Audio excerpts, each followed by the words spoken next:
আসসালামু আলাইকুম। যেহেতু আজকে বন্ধের দিন, স্পেশাল রান্নাগুলোই তো হবে। অনেক কিছুই রান্না করেছি, তার মধ্যে দুটি ভর্তা ছিল, কিন্তু কেউ অন্য কোনো তরকারি খায়নি। এই ভর্তা দিয়েই শুধু খেয়ে উঠেছে।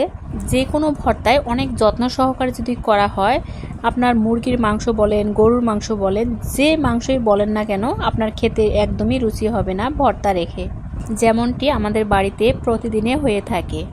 আমি যত কিছুই রান্না করি না কেন, আমার ভর্তা যে কোনো একটা থাকতেই হবে। আপনাদের কাছে আমার একটাই অনুরোধ থাকবে, যে কোনো আমার একটা ভর্তার রেসিপি আপনারা ট্রাই করবেন। যদি আমার কথার সাথে কাজের মিল না থাকে, তাহলে অবশ্যই কমেন্টসে জানাবেন। আমার বিশ্বাস, আপনার টেবিলে যতই দামি খাবার থাকুক না কেন, সেদিকে আপনার নজরই যাবে না ভর্তা সামনে থাকলে। প্রত্যেকটি ভর্তাই এতটা টেস্টি হয়, আমি হয়তো বোঝাতে পারবো না আপনাকে সেভাবে বলে।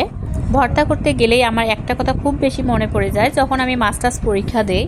হোটেলটার নাম আমার এই মুহূর্তে মনে নেই, কিন্তু ওই হোটেলে এত সুন্দর সুন্দর করে ভর্তা বানাইতো। আমি নিয়মিত নতুন নতুন ভর্তা ট্রাই করতাম ওই হোটেলে গিয়ে।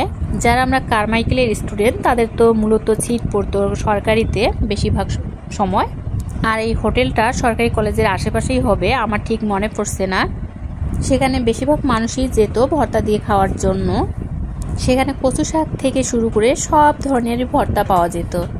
কথা বলতে বলতে আমার অনেকটাই ভর্তার কাজ শেষ হয়ে গেছে। এখানে আমি 5 মশলা, তারপরে হলো কালো জিরা, কালো তিল, কালো সরিষা সবগুলো একসঙ্গে ভেজে নিচ্ছি। আমার কিন্তু এগুলো ভেজে নেওয়া শেষ। এই পর্যায়ে আমি মাছ পিসটা সুন্দর করে ভেজে নেব।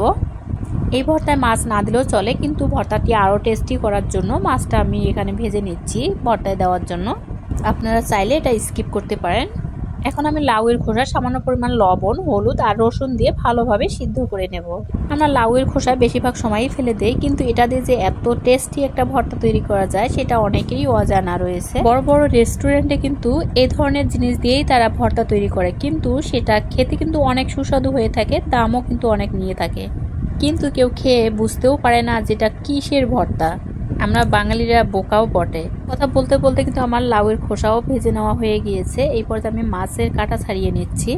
আমাদের গ্রামে এটা লাউ চোষাটা ভেজেও খায়, কিন্তু আমিও খাই খুব কম, তবে ভর্তাটাই বেশি খাই। এটা আমার কাছে অনেক বেশি মজা লাগে।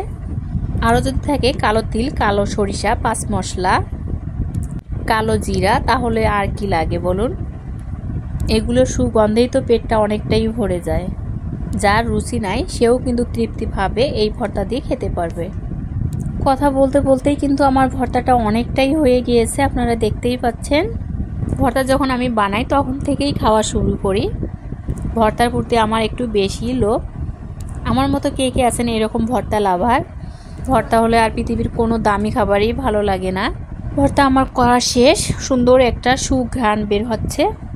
এই তো আমার ভর্তার ফাইনাল লুক, দেখতেই পাচ্ছেন কত লোভনীয় মনে হচ্ছে। সবাই ভালো থাকেন, সুস্থ থাকেন। আল্লাহ হাফেজ।